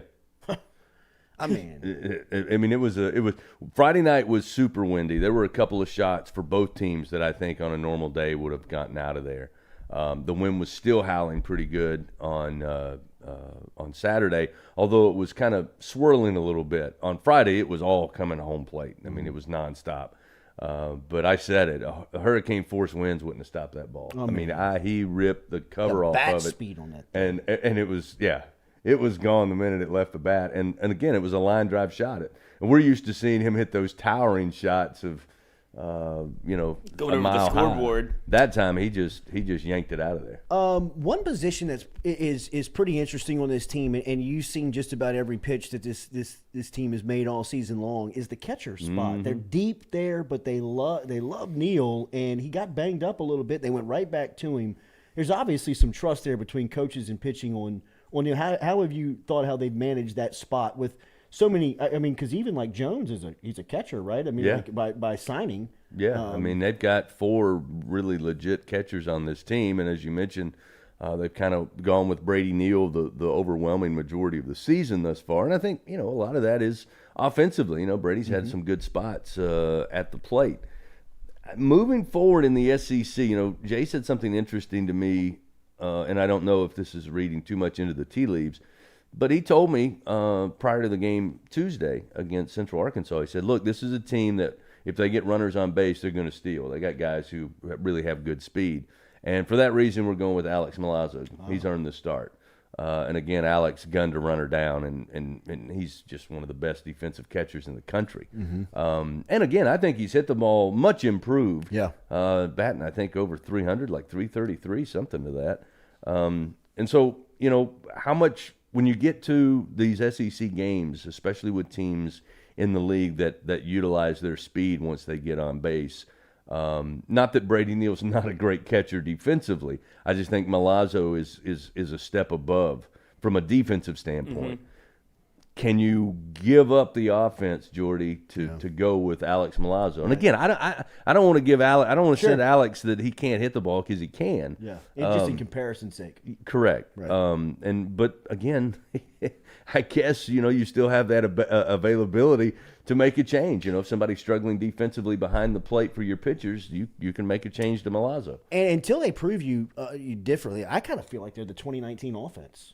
Where you're like, just get him the ball. Just get him at the plate. Yeah. You know what I mean? Like, play the offense. You know what I mean? Like, Stingley, fair catch it.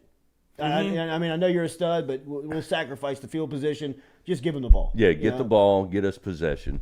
The interesting thing about Sunday's Game 3 and LSU unable to get the sweep is, number one, I listened to Coach Schlossnagle Saturday after the game, and he was hot. Mm-hmm. He was hot with his team. He said, we've had 2 guys so far through 2 games that have come out here ready to play. Mm-hmm. So I had a feeling he was going to light a fire under him. And, Texas A&M's an SEC team. They're talented. But he found 2 left-handers that gave LSU trouble. Yeah. And I won't say it's a weakness of LSU because they've hit left-handers. Right. They're not as strong at times against left-handed pitching when the pitching is good. And I thought Lampkin came in and really settled things down. And, after LSU got off to a 4-0 lead, Lampkin came in, and that was, it was hard struggles to get offense after that. But outside of that, I think this offense, the way it's built from top to bottom, just don't make mistakes. Don't give up free passes. Don't allow pass balls. Don't throw the ball and boot it around the yard. This offense has got enough to win most, if not every game, every night. Griffin Herring, another name that just pops onto the scene here, right around, the first quarter mark. Here's another one that shines on Tuesday night. Yeah, it looked really good. 2 great Texas pitchers that Jay was able to land in Chase Shores and Griffin Herring, right-hander and left-hander. And, I thought, he said to me again, he said, I got to find a way. Heck or high water, Herring's going to pitch tonight because he got up a little bit in the bullpen over the weekend but didn't enter the game. And Jay said, I got to get him more innings, live innings. And so he came in and looked really, really good. And I would suspect that we probably will see him at some point again this weekend. A left-hander that can put it up there in the mid-90s, that's in college baseball, that's a pretty big weapon. Chris, you called a lot of basketball. You watched a lot of basketball. You love basketball. Have you ever seen anybody rebound the basketball like Angel Reese is able to rebound? No. We've seen some good ones come to Shaq, Big Baby, Tyrus Thomas. She's as good as I've ever seen in that skill. When I hear coaches talk about her, and I'm talking about people who maybe follow men's basketball or they're analysts on men's basketball, but they have taken note of the way she rebounds. And they always talk about great rebounders. You got to have the want to. That's number one. She's obviously got the want to. That. Second part of it is you always need to put yourself in a position. You need to understand the arc of the shot. You need to understand the spin. She knows where to put herself, whether it's going to come right off the rim or if it's going to come to the free throw line or if it's going to go in the corner. Yeah. And the ability to keep it alive, tip it to herself. The anticipation, I think, that she has, understanding when the ball's in the air, having the ability to know where it's going. Yeah. To me, it's perfect. Rodman's the same way. He's the only one. Mulkey said Rodman. Once she said that, I was like, that's it. Yep. Because he was a little undersized, but he never allowed you to think that because he just he was always where the ball was. And the determination stuff that you talked about. There was I imagine a little bit of science to it, knowing this one's going to kick off the rim to the left and it's going to go deep. Dennis Rodman gave last dance. Or this one's going to hit, go straight up, and I just got to go get it. I mean, she's amazing. I wish them the best of luck. I thought LSU women's basketball got a good draw when the pairings came out. And then, of course, with Indiana going down, I mean, I think I don't want to say it gets easier because nothing's easy, but I think they can see the path, and it'll be interesting. I think defensively against the Utes coming up tomorrow will be key because I think, again, they can score points if they get locked in defensively as a team, make things difficult for Utah. then I think they keep on moving on. I want to get one thought from you on the on spring, then I'll get you out of here. Appreciate you as always. Every Thursday, Chris Blair, check him out this weekend. LSU baseball, he'll be on the call. All three of them right now still scheduled Friday, Saturday, Sunday, but if anything changes, we'll keep you posted on that. The offensive line, Emory Jones's name came up earlier this week for Brian Kelly. He just gushed about Jones, man. Just talked about, obviously on the field stuff, but even the stuff that comes with him off the field. What have you made how he's made this offensive line over, him and Brad Davis, Kelly and Brad Davis, how they've been able to turn this unit in? Last year, this was a major source of concern. Now here they may look up in the midseason and have the best in the league. I think it starts with talent evaluation because you're right. Going into the year, we kind of, there was a lot of unknowns. Obviously, your quarterback's transferring in, so you don't know how that's going to work out. But without question, I think the offensive line was the big concern. Like, even if all these skill players do what we hope they can do, it's going to take, some good play at the point of attack. The talent evaluation that shocked everybody was they went with Will and Emory early on, starting, which, again, they went back and looked, never happened at LSU. Ever. True freshmen. So their ability to see something in those guys, and then I love to hear Coach Kelly talk about Emory this week, because if there's one thing that gets him fired up, that's a guy who takes ownership of their position group, and being a leader, because then he knows he has an extension of the coaching staff. Yeah. So that helps Brian. That obviously helps Brad. And I think, when you've got, when you think about offensive linemen, you typically will hear that within the position group, there's kind of the alpha. But you don't really see it outside of that room. You know what I mean? You just don't hear a lot about it because, the media, it's not as sexy, I guess, to talk about offensive linemen as opposed to the leader in the quarterback room, the leader in the running back room. But when you get one of those with that group of guys and you've got one that's going to be a rising sophomore with the career and the talent he's got, and again, to take that kind of pride in, hey, this is the job we have to do, and we won't be successful if we don't do it. I mean, to have that from a guy that's coming off his freshman campaign where he was baptized by fire in the SEC, I think does nothing but helps LSU moving forward. And that's why I know when you can hear, I've been around Coach Kelly enough that you can hear when something gets him fired up. His speed of his inflection. Yes, his inflection, right. And his tone changes because that's what makes him get up every day to do what he does. And when he sees that in a player, that gets him excited. So I think we all should be excited from that. You loving the tournament, I guess, right? Yeah, it's interesting. I texted John Brady all last weekend while I was in Texas A&M. We knew he was keeping his eye on games as well. And I thought, the thing about college basketball is I think Houston is the team to beat. And I kind of said that before the tournament started. If Sasser's healthy or 80%, I think they're tough to beat just the way they play defense. But there's a lot of teams. There was a lot of ugly basketball. Yeah. I mean, I'll be honest with you. I mean, it makes for great games, and there were some close ones, and obviously there were some upsets like Furman, my wife's alma mater, shout out. Nice. So, which I told her about, by the way. But anyway, she was excited. She was excited. But it they seemed, still have a basketball team, right? it seemed to me. She spent more time in the Duke Library than she did at the arena. But it seems to me there's a lot of COVID, if there's one thing about, and it's not a bad thing, I don't want to be negative here, but there's a lot of older players that obviously have not yet moved to the professional ranks. Maybe it's because they aren't good enough to be in the NBA, or they just wanted to enjoy another year of college. I don't know. But there's a lot of older players that I think when you look at some of the young talent that's out there, you have the breakthrough talent like Miller, obviously, at Alabama. He's too good. But I think there's a lot of young talent that's, I think, having to sit and wait because there's some older talent that just haven't moved on. COVID? Yeah. This is probably another year that really affected you got 5 and COVID. 6 year players. And again, I don't begrudge them. Heck, if you staying in college 6 or 7 years is a great deal. Hey, I did it. Yeah. I did it. Even with Dr. Culotta. I'm telling you, general studies was hard in the 2000s, Chris. I'm generally studying. But you know what I'm saying? It just wasn't great high-level basketball to me. And, some of the games, it was just like, this is, I think once we narrow it down, we got the Sweet 16, I think things will get better. But that was the one thing that stood out to me, and John, I think, agreed. Yeah. The voice, Chris Blair, every week here on the Culotta Show. We love our time with him. Great stories as always, and looking forward to this weekend where you can catch him on the calls. LSU and the Hogs, it'll be a good one, man, as Arkansas swept their way through SEC play last weekend, so they're 3-0 coming into town against the number one team in the country. It should be beautiful baseball, hopefully with some good weather as the backdrop behind the box. We will see Chris Blair next Thursday. Make sure and tune into him this weekend on the LSU Sports Radio Network. We'll be back with more of the Jordy Culotta Show right after this.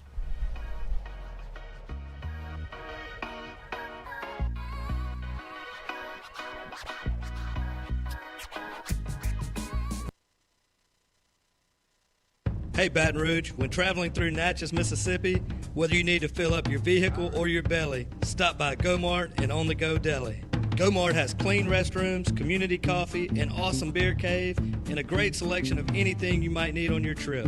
So stop by Go-Mart at 4 Sergeant Prentice Drive as you're entering Natchez on the left, and visit Tom and Wright Granning and their awesome team at Go-Mart.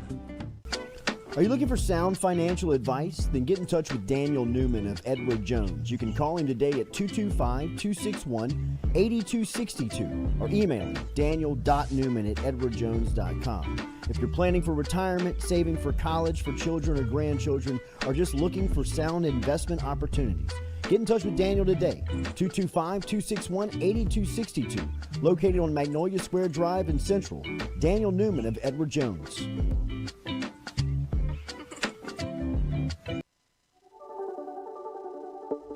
Don't let the name fool you. Men's Total Health has offerings for the ladies, too. Guys, is your wife or partner suffering from urinary incontinence, low sexual desire, or pain during sex? Then the O shot might be for her. Don't let it scare you. It's totally natural. It's PRP. And Mike Roach and the crew at Men's Total Health will make you as comfortable as you can be. Contact me for more information, Katie at jordyculottashow.com, and I'm happy to tell you everything that Men's Total Health has to offer for the ladies.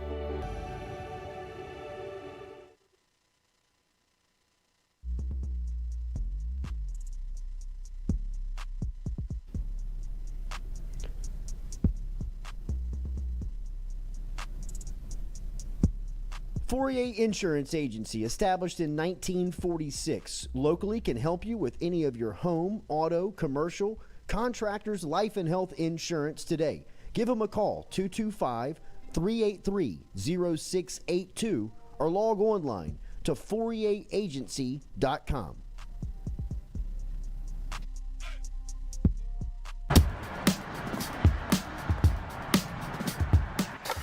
Hey, she's on her way up.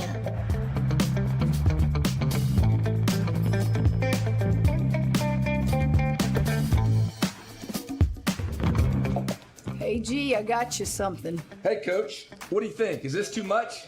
If you look good, you play good. All right, then. Let's get it done.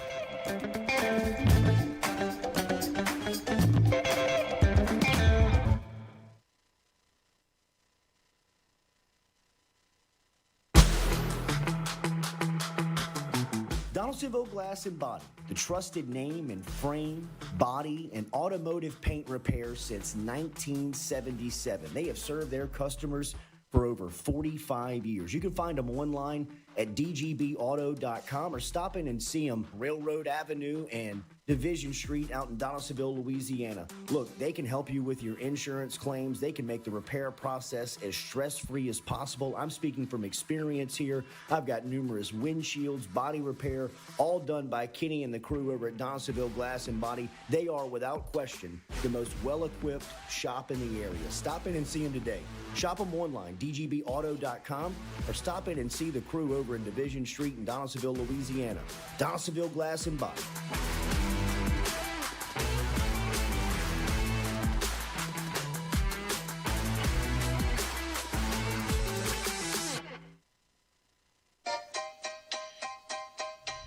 Hey fellas, it's Jordy Culotta for my friends over at Men's Total Health.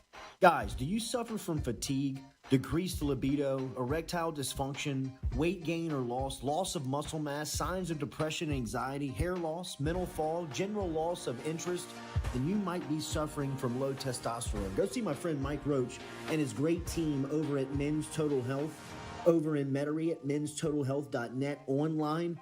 And stop in and see how they can change your life today. A simple shot and some knowledge from Mike Roach can get you back up, moving with your energy, get your sex drive back, build your muscle mass, make you feel young again. All online, menstotalhealth.net.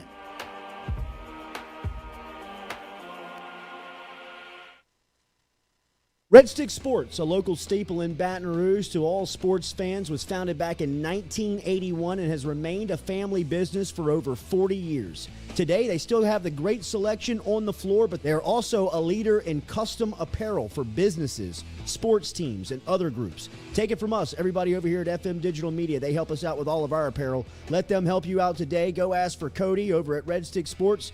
Check him out online at redsticksports.biz.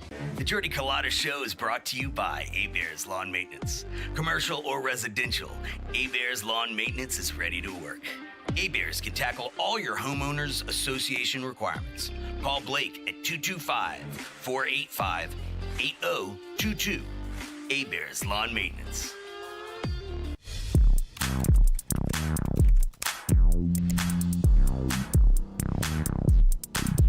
Get Gordon and get it done. Get Gordon and get it done. Corrects done. Personal injury done. Workers' comp done. Truck wrecks done. Get Gordon and get it done. Get Gordon and get it done.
programming note here before we get out of here at 9 a.m. I got a panicked back-to-back psycho dial yesterday from a friend of mine. It's followed up by a screenshot.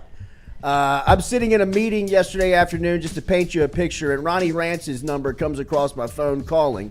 I just silenced the dial. I don't send him to the red button. I just want to make sure there's no vibrating on the desks while we're sitting here talking. As soon as it hangs up, it starts ringing again. the double call. It's like, we got an issue. So as I'm texting him, like, Ron, I'm in a meeting. Everything good? You know what I mean? His text comes through. Screenshot of yesterday's Hold the Rope announcement that Ron is the guest with a picture to boot, nice caption underneath, and then Ronnie goes into a rant of about 2 or 3 texts about how and why did the social media manager on Hold the Rope pull the picture that they used, because Ronnie since then is about 3 years and 40 pounds down, and more importantly on every dating app in town that he can be found very fast by. Sorry. Maybe not that. Grindr. He did send over 2 pictures that he wanted us to use, but it was a panic time for you. You wanted your time on the show today to maybe do a little catwalk and model, and maybe a little side by side. I appreciate it. Listen, first off, who is the person responsible? I'd like to meet this person. We don't have to throw her under the bus. She is very apologetic. You know exactly who it is. You name dropped her. You named her in the text. Yeah, but then he went with a panic cover up. Like, no, it wasn't her. It was somebody else, new guy.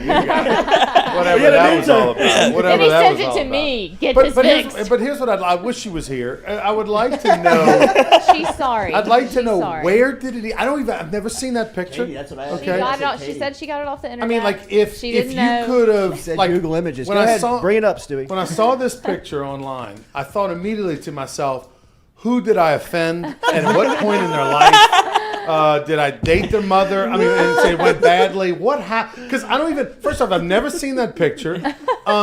What angle is that? It's a bad angle. I mean, terrible angle. That is like the worst one. I mean, if you let's just say I had a kid growing up that I hated in school, and I wanted to get him back. That's what I would have done. I'd have done a Hold the Rope post just like that and picked that picture. I mean, that's unbelievable. But how bad that is. look, I understand how annoyed you are, and I would be too. Specifically, why? Because stand up, Ron. Thank you. Stand up, please. Give us a little model. Thank you. I didn't go with a Yeah, a little wild. Get a little wild shot. Yeah, a little vertical shot here for Ron. Ron, you look great. Zoom out. Yeah. You look fantastic. Do the same pose. I mean, are right you at next the to fighting weight here? Yeah.